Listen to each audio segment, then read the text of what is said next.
C'est même écrit, je le dis encore plus, génial nounou, génial nounou, génial nounou. Elle n'aime pas ce surnom, mais moi je trouve ça totalement fabuleux, la géniale nounou.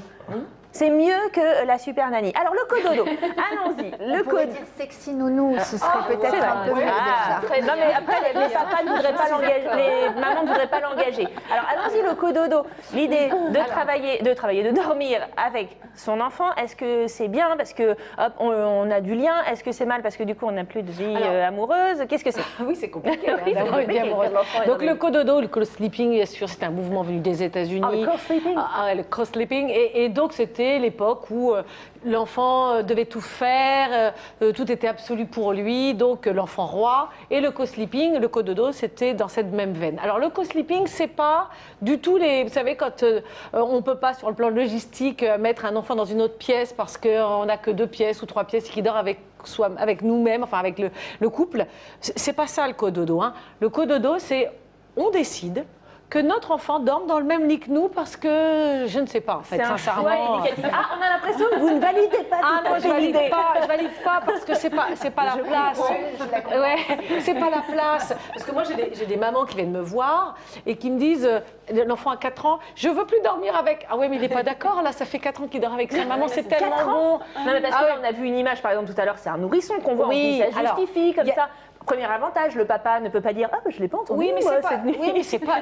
vous vous rendez compte, enfin, symboliquement, le lieu, le lit marital, le lit nuptial, si vous voulez, mais c'est pas du tout pour l'enfant. Enfin, qu'est-ce que c'est que cette histoire? Ça va nous donner du grain à moudre pour les pédopsychiatres avec le DIP non résolu pour le coup. Ah oui, bah là, mais en plus, c'est très compliqué. C'est une confusion des rôles en fait. Oui, puis enfin, en plus le père qui est là aussi pour, on en avait discuté lors d'une chronique qui est dans la relation de séparation, c'est qu'il fait tiers et qui sépare la mère et l'enfant, et c'est important de séparer la mère et l'enfant.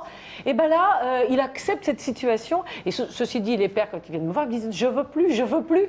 Mais la maman a fait si c'est bon pour l'enfant. Quels sont les arguments d'ailleurs, au-delà du fait que ce soit bon, douillet, chaud? C'est-à-dire que John Bowlby, qui est un psychologue, qui a travaillé sur la relation d'attachement. Et c'est vrai que l'attachement est extrêmement important, notamment dans les 6 premiers mois de la vie. Ça ne sert à rien de laisser pleurer un enfant outre mesure parce qu'il a besoin de la mère. Non, mais de là à dormir avec. Non, mais ça ne sert à rien. En plus, bon, la vie sexuelle, c'est terminé. C'est ce que je me disais. Voilà. C'est ça qui m'a un petit peu interpellée. Jean-François Kier, vous êtes d'accord avec moi? Bah oui. Non, c'est pas grave. Non, mais est-ce que vous êtes le seul représentant de la jante masculine sur ce plateau? Quel est votre avis sur la question? Je pense que c'est compliqué. C'est le piège. Non, je pense que c'est pas très bien de dormir avec son enfant. Non, et puis vous, en tant que coach parental, Marie-Ange, c'est pas forcément quelque chose que vous Non, mais pas du tout, parce que c'est pas le lieu vraiment. Alors, en plus, il y a une situation où la famille est il y a une famille nucléaire avec le papa et la maman, et parfois c'est en famille nucléaire. C'est un peu impressionnant. En monoparentalité. Et là, la maman, elle se retrouve toute seule avec l'enfant et ça lui fait du bien. Il y a un manque affectif, ça lui fait du bien.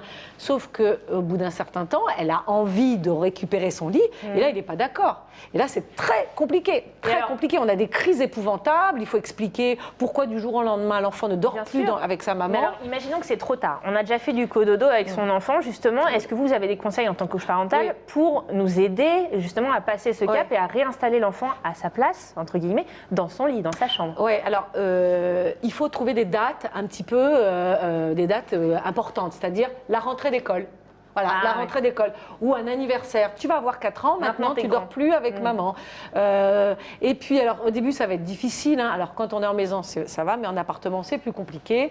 Donc peut-être qu'au début, on le dort dans un lit à côté, on met un matelas dans la chambre. Et puis on enlève le matelas, etc. Progressivement, on tire le matelas mais bien sûr, de la chambre. Mais non, mais l'enfant le vit très très mal, cette séparation avec la mère. Et en plus, au niveau de l'attachement avec l'enfant, ça induit un lien de dépendance en plus. Oui, complètement. Voilà, c'est de la dépendance. C'est pas ce soir que le cododo aura trouvé des avocats en sa faveur sur notre plateau. Merci beaucoup Marie-Ange en tout cas pour ce sujet qui nous a tous interpellés. Je vous donne le site internet de Terre Éducation de Marie-Ange, c'est www.terreeducation.com.